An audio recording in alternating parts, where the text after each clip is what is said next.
Mahuva market yard કે વિશ્વમાં કે મોટા મોટું યાર્ડ છે. વિશ્વનું મોટા મોટું યાર્ડ છે તો હું માલ હાસવાય એવી હાલત નથી. તમે ત્યાં જાઓ ને એક ગાડી માલ નથી હસવાય એમ ખેડૂનો. જ્યાં માવઠામાં જોયું ને ખેતરોમાં માલ નાખ્યો ને પલળી ગયો, ક્યાંય કોઈ એવો શેડ નથી કે ખેડૂનો માલ હસવાય કે. તો વિશ્વમાં મોટા મોટું યાર્ડ છે ને ભાઈ. માવઠા જેવી સિઝન હોય ને ખેડૂત મહુવા યાર્ડમાં માલ ડુંગળી ઉતરીને આવ્યો હોય ને તો એને ઘરે રાતે નીંદર નથી આવતી કે શું થાય એમ ખુલ્લામાં. કારણ કે પછી વરસાદ થઈ જાય ને તો 8-8 દીથી માલ ઉપડતો નથી, ત્યાંથી એને બગડી જાય છે ને ત્યાં હરાજી નથી થતી ને કાંઈ નથી થતું. એ 400ની માથે હોય ને તો ભાવ કે વિડીયો ઉતારવાનો નકર નહીં કે એમ. તમારે જેટલું ભેગું કરવું એટલું કહી લો. જેથી આ જેડૂતનો જ્વાળામુખી ફાટશે ને તેથી બોટાદ મેલી થાય. એટલે એ યાદ રાખજો 100%. મેં પહેલાં પણ વિડીયોમાં કીધું હતું કે આ લોકો વિડીયો ઉતારવાની શું કાં ના પાડે છે, કારણ કે તમને કટિંગ કરવા છે ને એટલા હાટુથી. એટલે એ કાલે એક ભાઈએ કીધું કે આ બધા એમ કહે છે કે 400 ઉપર માલ જાય ને સારો ભાવ હોય ને કે એનો વિડીયો ઉતારો, નબળા માલનો વિડીયો નહીં ઉતારતા એમ. જોયું ને, આ બધું થઈ ગયું સતું. મહુવા માર્કેટમાં તમને કહું ડુંગળીની માથાકૂટ અવારનવાર તમને કહું આ ડખો ઊભો છે કાયમનો હળગતો પ્રશ્ન છે ભાવ બાબતનો. એટલે માર્કેટ એક દીમાં તમને કહું 250, 300 અને 400 રૂપિયા જતો હોય માલ. બીજે દી સવાર દી ઉગે એટલે 100 રૂપિયા ને 150 રૂપિયા મળે જ આવા. આ હારું જાદુ કરાય ક્યાંથી આવે છે ને એ કાંઈ ખબર નથી પડતી. આવી ખેડૂ બધા એક થાવ ને કે મરી જાહો. આમ ને કોકના દીકરા થઈને કમાઈને આ બધું એને જ દેવાનું છે. તમારો ગમે એવો ભંગારના પેટનો માલ હશે ને સુથાઈ ગયેલો તો એ માલને આ લોકો કટિંગ કરીને પાવડરની જે કાંઈ ચિપ્સ બનાવીને પૈસા જે એના આવવાના એ જ આવવાના છે, એમાં કાંઈ ઓછું નથી થઈ જતું. એટલે એ આ લોકોને તો વધારે નફો મળે ને તમને કેમ માર્કેટ હેઠું લઈ જવું, આ એ જ કોશિશમાં હોય છે કાયમ મહુવા માર્કેટ યાર્ડ. પછી ખેડૂતો તમને કહું હલ્લા બોલ કરે તો પાછા ભાવ મળે દેવા, તો પાછું 15-20 જણાને ભાવ દેવા તો પાછું પોહાય છે. ચેરમેન આવે ને સેક્રેટરી આવે ને એ બધા આવીને વળી પાછું શરૂ કરાવે તો પાછું બહુ રેડી હાલે લ્યો. વળી પાછું ઘડીક હાલે ત્યાં પાછું એને તમને કહું પાછું કાપવાનું શરૂ થાય. એટલે એની દિશા કેટલાય દીથા આની આ માથાકૂટ હાલે છે. પણ મહુવા માર્કેટ યાર્ડને કોઈ માથે ને જિમ્મેદારી લેવાળો કોઈ માણસ નથી મળતો. બોલો કે આને વ્યવસ્થિત રીતે આનું કંઈક કરાવીએ કે. અને પાછા એમ કહે કે મહુવા માર્કેટ યાર્ડ એટલે કે વિશ્વનું મોટામાં મોટું યાર્ડ છે આ ડુંગળીનું. બીજા બધા રાજ્યોમાંથી પણ અનેક ઘણો માલ અહીંયા આવે છે.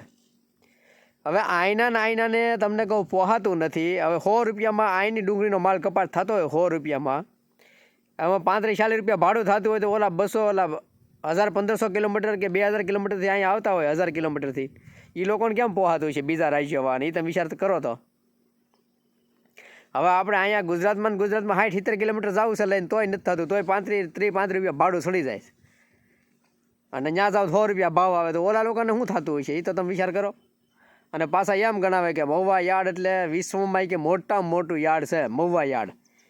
વિશ્વમાં મોટામાં મોટું યાર્ડ છે, બહુ સારી વાત કહેવાય. પણ ખેડૂતોને માલ રાખવાની કાંઈ સુવિધા ખરી એમાં? આ ગયા માવઠું થયું તમને કહું, ગયા 5મા મહિનામાં માવઠું થયું, મરી ગયા ખેડૂતો. તમને કહું માલ રાખવાની જગ્યા નહીં કે 5 ગાડી માલ હસવાય નહીં એવો ક્યાંય શેડ નથી બનાવ્યો. એક કે ખેતરોમાં ખુલ્લામાં માલ નાખતા હતા. માલ નાખ્યા ને વરસાદ થયો તો 10 દીધો લેવા માલ ન મળ્યો. અંદર જવાના અભાવે માલ તમને કહું પલ્લી અને કાંઈ ન થયો ને બગડી ગયો.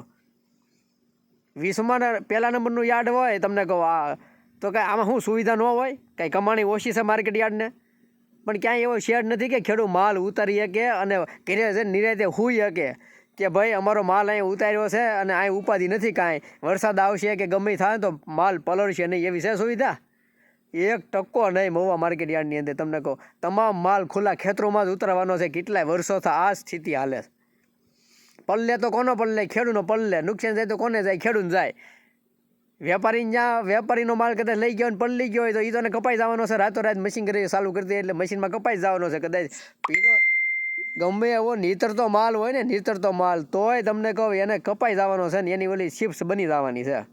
ખેડૂતનો માલ પલ્લે જરા કે એટલે ન કપાય ને ન હાલે. જો વિચાર તમે કરી લો, ત્યાં એના ઘરમાં જાય અને તમને કહું પલ્લે તો એને હાલે. એટલે આ કાયમિકનો હળગતો પ્રશ્ન છે.